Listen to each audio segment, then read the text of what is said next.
controversial questions here, but I think it's important that we actually look at these because these have been shied away from a lot and creating problems.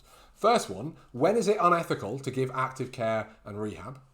When is it actually a problem to do that? Second one, what's so wrong with dependency? Now, before you click off and think I'm going to tell you all to create loads of dependency and overtreat and stuff, bear with me. If you've seen a few of my videos, you'll probably know that's not it. If you don't, I'm going to ask you to trust me here for a minute. But let's deal with that first one. When is it unethical to give active care? I would argue that there are certain situations where we shouldn't be doing that. And we may actually be better embracing the idea of dependency. Or if not embracing, at least certainly allowing for it. Now, this came off the back of a conversation I had two of my neuro associates fairly recently. We were talking about, well, when should you give rehab? How much rehab should you give? How aggressive should you be in trying to wean the patient off treatment and onto rehab?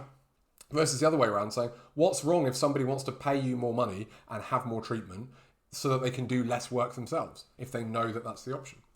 And what was interesting is both of these associates had slightly different preferences. One would, all things being equal, prefer to do more rehab and have less treatment. They want to do as much as they could themselves. The other was quite happy to pay a bit more money, have a bit more treatment, if it meant they had to do less work in this. They were quite happy to, outsource some of that problem to somebody else. And it came up because they both had these preferences there. They were both trying to navigate what was right for the patient in front of them. But I pointed out to them that, yes, the guidelines and stuff are pushing us down the active care side a bit more, trying to correct the fact that we never did that. It's actually a pendulum swinging, I would argue. But that's one of the things that's going on. But also, both of them were approaching this from a subtly doctor-centered way, in that they were going, well, this is what I'd want, and I'm going to argue that, and I'm going to argue what I would want and why my preferences should be taken account of. But then that was influencing their recommendations to their patients. They were essentially putting their values and preferences onto the patient instead of doing what would be actually patient-centered, which is finding out what the patient wants. But a lot of us don't do this because we have this automatic assumption that, more rehab and less manual therapy is good. That's better. We're being more ethical. We're not trying to make money out of them. We're not creating dependency, all that sort of stuff. Plus, surely patients would want to save a good bit of money and need to see less of us and be more self-reliant and be more independent. Why wouldn't they want that? And we have this partly because of a cultural bias. In the West particularly, we have become very individualistic and very much prizing the idea of independence. Independence is seen as a value. You stand on your own 2 feet, you can take care of yourself, you don't need anybody. That's actually, from an evolutionary perspective, quite an unnatural way of being for a human, for any primate, in fact. We're actually hyper-social and in many ways interdependent on lots of different people.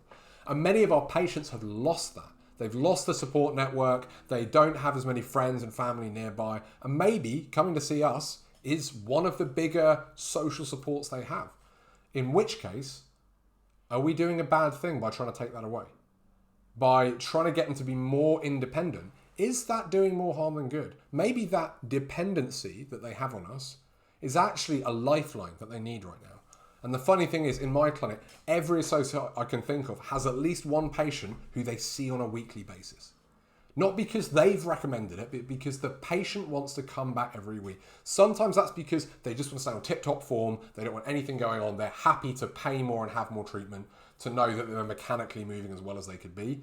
Sometimes it's because they just don't want to do the self-care, and sometimes it's because they're lonely.